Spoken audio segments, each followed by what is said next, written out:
La mangue, fruit saisonnier par excellence, se trouve en abondance au Burkina Faso du mois de mars allant à juillet. Pendant cette période, elle est bon marché, aussi bien dans les vergers que dans les points de vente.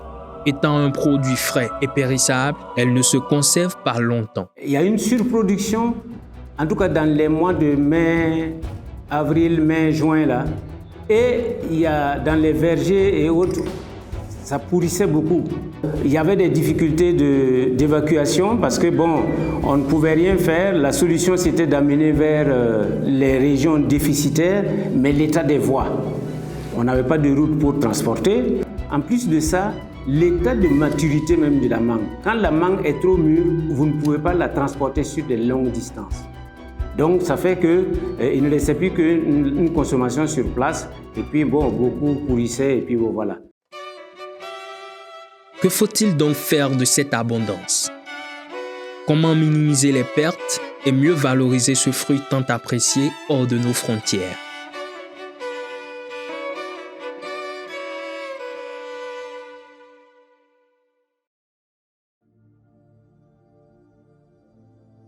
Dès 1988, le Centre écologique Albert Schweitzer, CEAS, a été le premier à introduire au Burkina Faso l'idée novatrice du séchage de la mangue.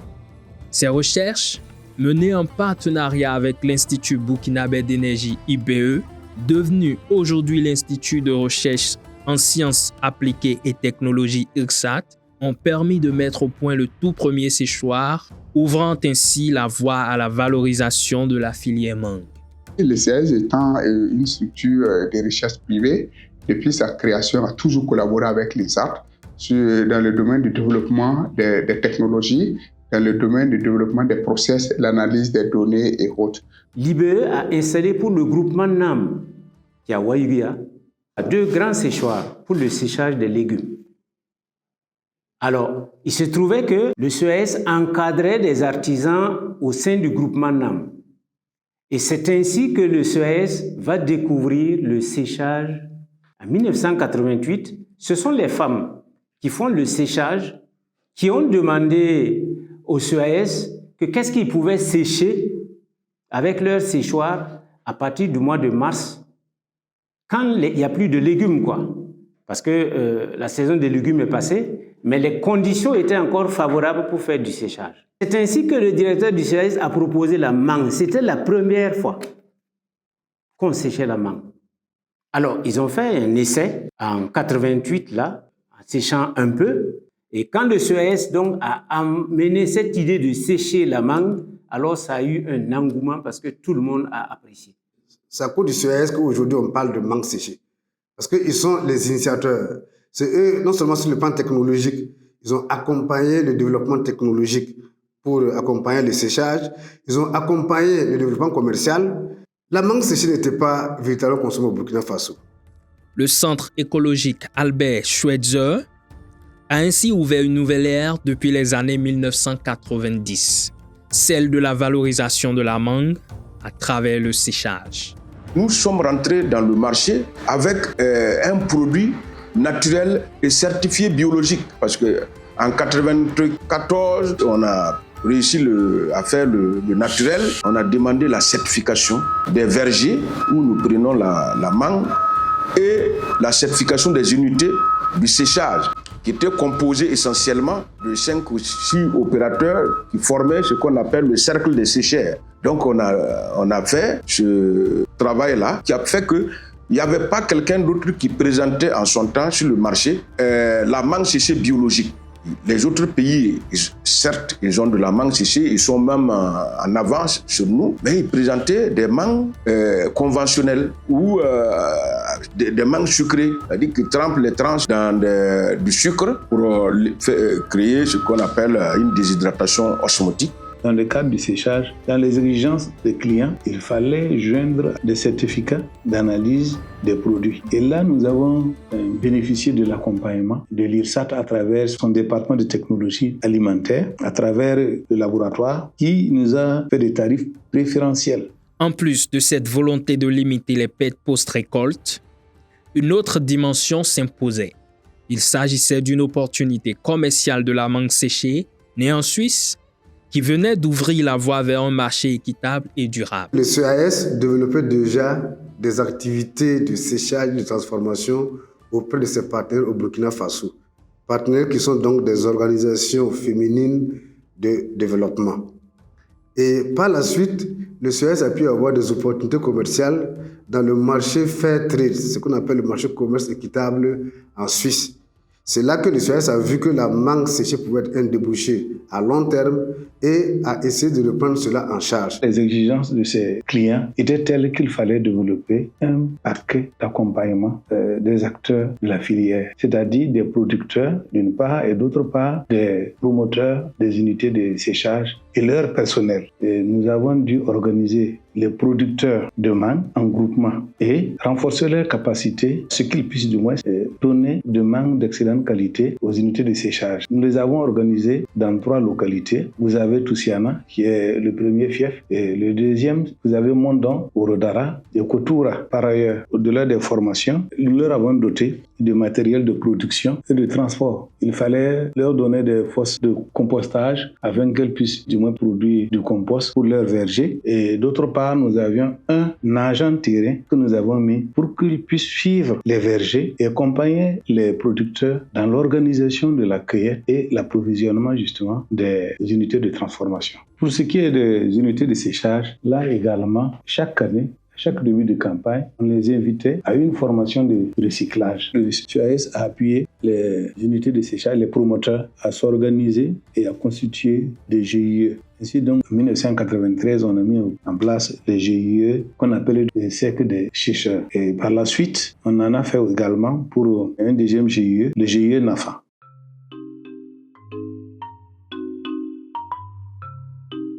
Avant d'aller plus loin, une question s'impose. Quelle est cette structure qui, dès les années 1990, a cru au potentiel de la mangue séchée au Burkina Faso? Dans le centre écologique Albert Schweitzer a commencé ses activités au Burkina en 1982. Et à partir de 2009, nous sommes devenus une association de droit burkinabé et le CAS, qui est la fondation, et depuis la Suisse, reste notre partenaire technique et financier. Et notre approche d'intervention, c'est vraiment la recherche appliquée où nous développons les technologies dans le domaine des énergies renouvelables, l'agroécologie, l'agrotransformation, la gestion des déchets. Et ces domaines ont été choisis en lien avec notre approche qui est d'allier l'économie à l'écologie. Pour le CAS, la co-création est un facteur essentiel. Face à un problème communautaire, toutes les parties prenantes doivent être impliquées afin de trouver des solutions concrètes et durables. Sur la base des résultats de la recherche appliquée, nous aboutissons à des technologies appropriées. Et ces technologies intègrent les facteurs d'appropriation, les adaptations dans le milieu. Et nous formons les acteurs autour de cette technologie, tant en termes de process et en termes de fabrication. Les gens expriment des besoins par rapport à des problématiques bien données. Nous créons les conditions de concertation et d'expression du génie local. On n'a pas à chaque fois besoin d'importer des solutions, mais si on crée les conditions favorables, les gens sont capables de trouver des solutions à leurs problèmes. Donc nous créons ces cadres-là qui permet à plusieurs personnes de dialoguer, la recherche, les producteurs, les transformateurs, d'autres acteurs comme les universités, les ministères aussi, à travers les services centraux et déconcentrés.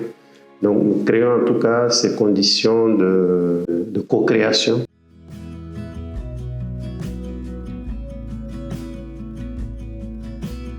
Si aujourd'hui la mangue séchée est disponible en abondance au Burkina Faso, c'est grâce au volet recherche du CEAS.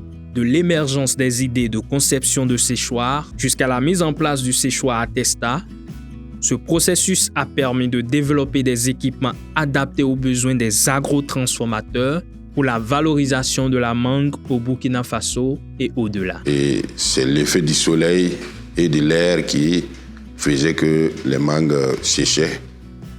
3 jours, 4 jours, s'il y a du bon soleil. Quand j'arrivais au CAS, c'était au moment où le CAS avait commencé réellement à faire l'exportation des mangues séchées, disons grandeur nature.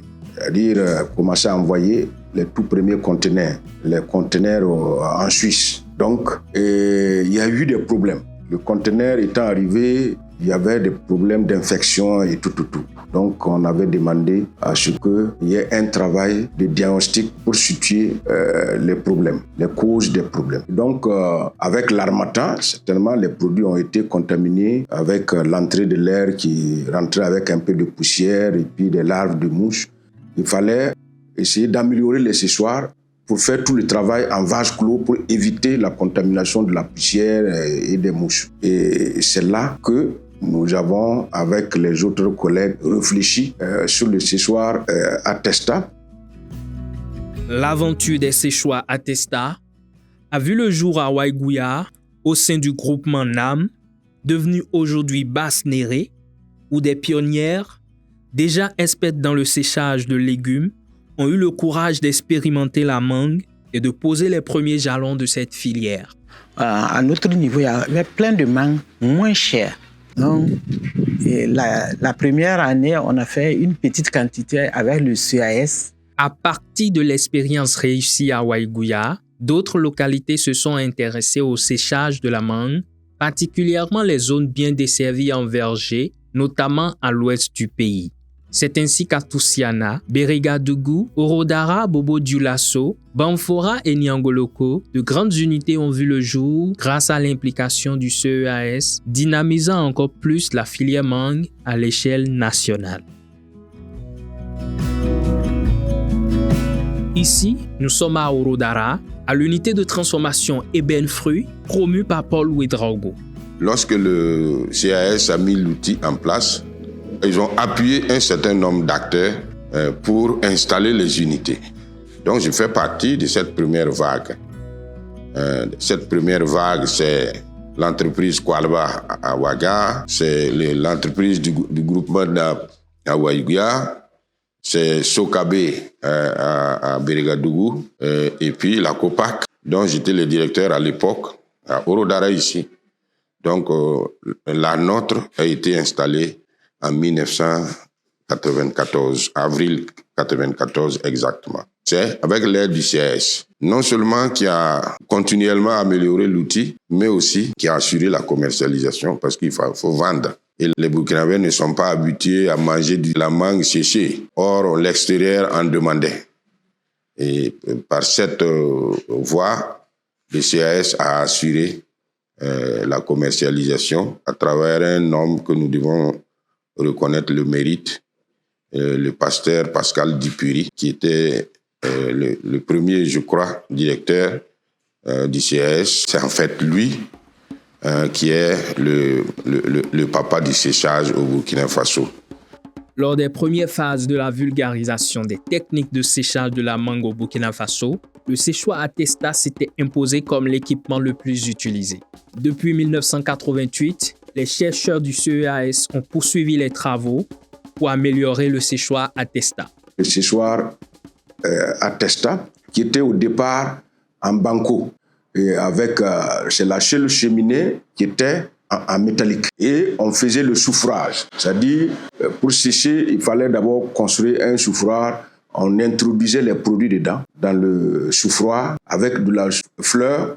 Et alors que c'est non seulement s'il y a une perte de temps, le soufre crée des problèmes aussi de santé. Et il fallait travailler à laisser tomber cette pratique-là, en mettant en place un protocole vraiment jouant sur pas mal de paramètres. Je suis arrivé à sortir des produits sans utilisation de soufre et les produits présentaient bien. Pour valoriser la mangue au Burkina Faso, il a été mis au point le séchoir à gaz Attesta. Le séchoir à gaz Attesta qui est en fait l'élément de séchoir qui a été le plus commercialisé au niveau du Burkina. Avec les autres collègues, on a vu que le séchoir, il faut l'améliorer et faciliter son déplacement. De cette version, il y a eu encore d'autres versions. Il y a la version avec convection forcée. Avec l'ONEDI, on a fait un séchoir de type hybride. Ces améliorations ont permis d'accélérer le temps de séchage, de réduire la consommation de gaz et d'homogénéiser la cuisson des mangues. Grâce à toutes ces actions du CEAS et de ses partenaires, la dynamique de la transformation de la mangue a pris de l'ampleur et est devenue un business florissant. Présentement, vous savez que la mangue séchée est rentrée dans le marché grand public. La mangue séchée est devenue un business. Les gens ont commencé à laisser les séchoirs de type Atesta pour migrer vers les séchoirs tunnels qui ont des plus grandes capacités. Ceux qui ont peu de moyens utilisent toujours les séchoirs Atesta qui, du reste, améliorés, donnent des produits de très haute qualité. Ça fixe la couleur de la mangue. Mais seulement, si vous voulez faire des grosses capacités, vous allez être obligé d'aligner 20 séchoirs, 30 séchoirs. En fait, c'est ça qui fait un peu les limites du séchoir Atesta. C'est ce qui a motivé l'introduction des séchoirs tunnels, comme le souligne Rosemont Touré. À un moment, on a rencontré ce problème de qualité avec ce qu'on appelle des corps étrangers sur le produit. Donc, il nous fallait évoluer et trouver ce qu'il faut. Et le tunnel, en lui-même, nous corrige ça. Nous avons une flamme qui n'est plus ce qu'on appelle à combustion directe dessus, mais c'est le chauffage qui permet de déshydrater la mangue et non la flamme. Et aujourd'hui, cette version est vraiment adaptée aux besoins des acteurs en termes de qualité et de performance et en termes d'économie d'énergie et le coût. Il y a aussi les modèles qui ont été importés tels que les séchoirs sud-africains. Nous sommes en train de réfléchir pour voir comment on peut adapter les séchoirs Atesta à ces modèles-là, de grandes capacités et avec une certaine autonomie de fonctionnement. Même si le séchoir Atesta ne donne plus de satisfaction à certains transformateurs, de l'avis des concepteurs du séchoir Atesta, c'est ce dernier qui a inspiré la conception des actuels séchoirs. Les Suisses ont dit, nous ne sommes pas venus pour en faire un business. Au contraire, nous voulons que le séchoir Atesta soit copié le plus que possible dans toute l'Afrique. Voilà la philosophie du CEAS. Tous les séchoirs à gaz aujourd'hui sont partis du séchoir CEAS, le séchoir à gaz Atesta. Il n'y a pas eu quelqu'un qui avait, avant le CEAS, fait sortir un séchoir à gaz. Moi, je suis dans le séchage depuis 1993, mais je n'ai pas vu un séchoir à gaz dans ce pays-là qui n'a pas été inspiré du séchoir Atesta.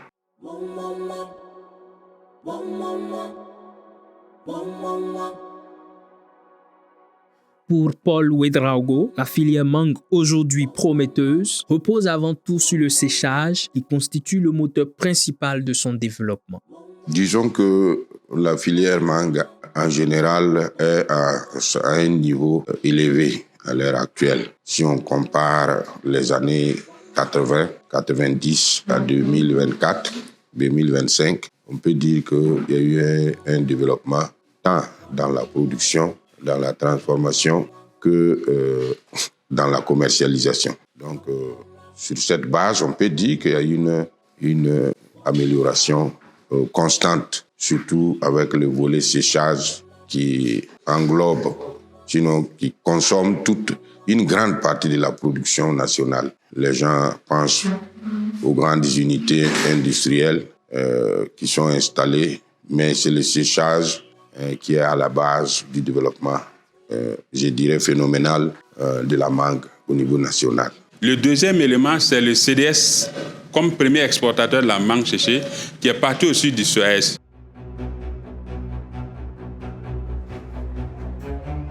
Ce boom des unités de transformation de la mangue séchée a ouvert de réelles opportunités d'emploi, en particulier pour les jeunes et les femmes. À Bérégadougou, rien que vous voyez cette unité dans laquelle nous sommes là, il y a près de 400 emplois. Après la Sosico, là, nous sommes le deuxième employeur dans la zone ici. Alors, si nous sommes le deuxième employeur avec la Sosico ici, ça veut dire que sur le plan national aussi, on peut se positionner. Mais il faut faire de telle sorte qu'on puisse mettre en place un système professionnel de séchage. Effectivement, après la retraite, on s'est dit comme on a eu une connaissance et que cette connaissance, on peut peut-être toujours de partager avec plusieurs personnes. Et à vue des problèmes de travail, pourquoi ne pas initier cette unité et profiter à tous ces gens-là? Voilà pourquoi on a initié l'unité de femmes sahéliennes et développement pour pouvoir profiter de tous ces gens. Dans ces salles de conditionnement, Ce sont des coups de ciseaux qui résonnent à longueur de journée. Ils témoignent du travail acharné de ces femmes qui constituent l'essentiel de la main-d'œuvre.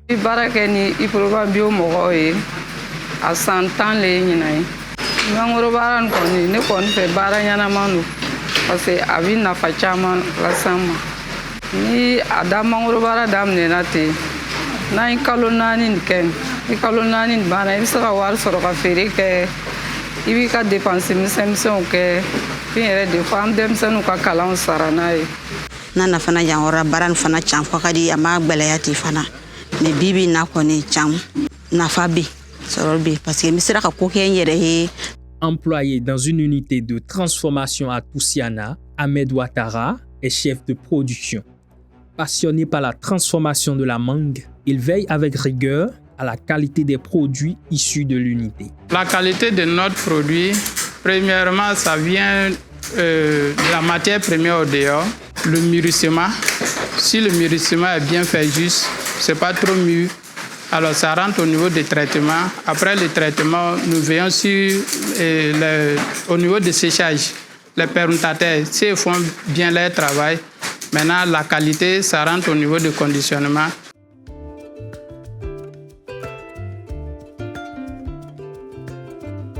Toujours à Toussiana, nous découvrons une unité de transformation qui compte parmi les plus influentes dans la filière mangue séchée au Burkina Faso, fondée par Christiane Koulibaly. Bien que Christiane n'ait pas bénéficié de financement, elle a tout de même pu compter sur l'appui du CEAS à travers divers axes, notamment la formation et l'accompagnement technique.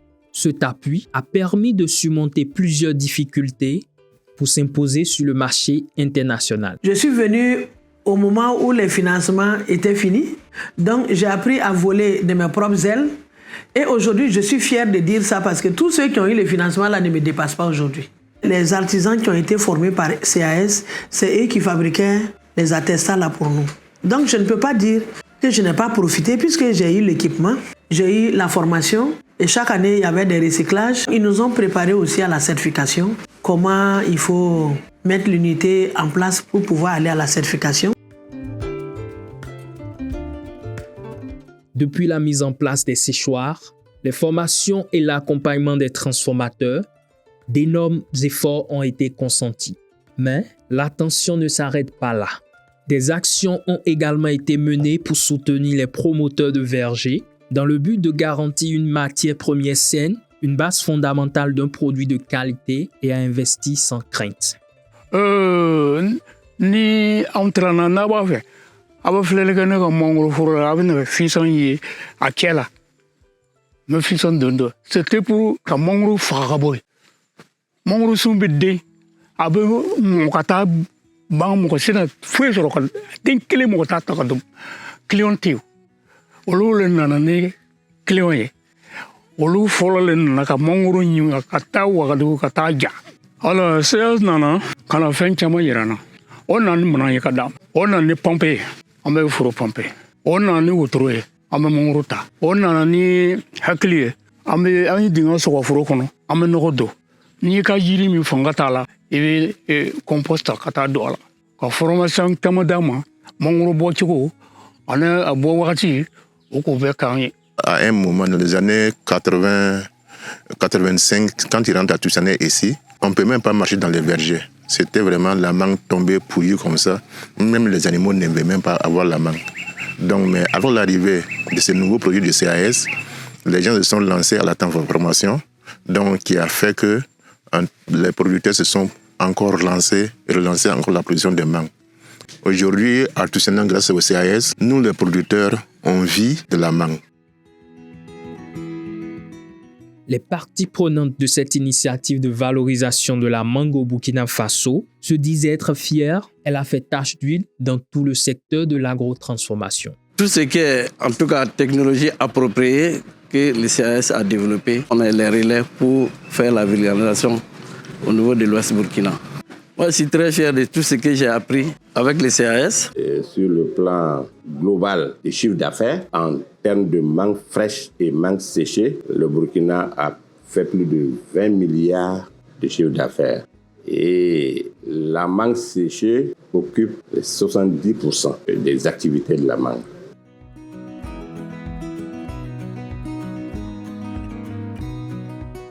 Quand on évolue, beaucoup de promoteurs de séchage volent de leurs propres ailes. Chacun recherche ses marchés. Il y en a qui vont jusqu'aux États-Unis, qui vont en Allemagne chaque année pour négocier des marchés. Le séchoir Attesta a permis de lancer la filière de la mangue.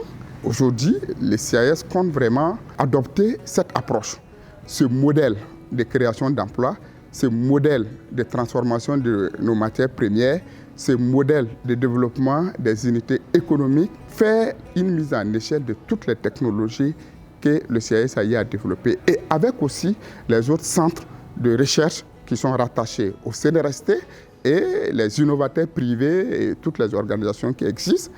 Donc, c'est un modèle endogène qui peut être dupliqué à d'autres secteurs. En 2025, le Burkina Faso recense officiellement 181 unités de transformation de la mangue déclarées auprès de l'interprofession. Ce chiffre illustre le poids croissant de cette activité et son importance grandissante parmi les filières d'exploitation du pays des hommes intègres.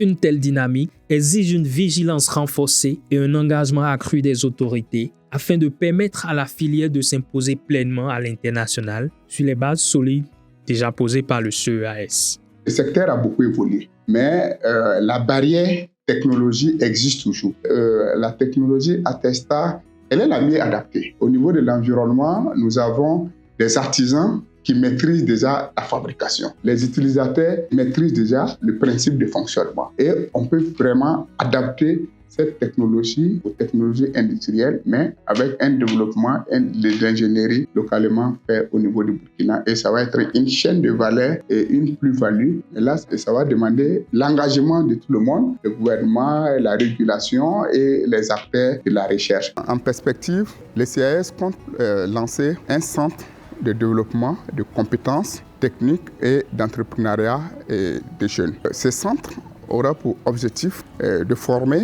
des jeunes orientés qualification. Et le concept sera basé sur la formation basée sur les technologies appropriées qui permet d'outiller les apprenants sur les techniques de fabrication, d'utilisation, de production, sur des outils adaptés à leur environnement économique, social, culturel et écologique pour un développement durable du Burkina Faso.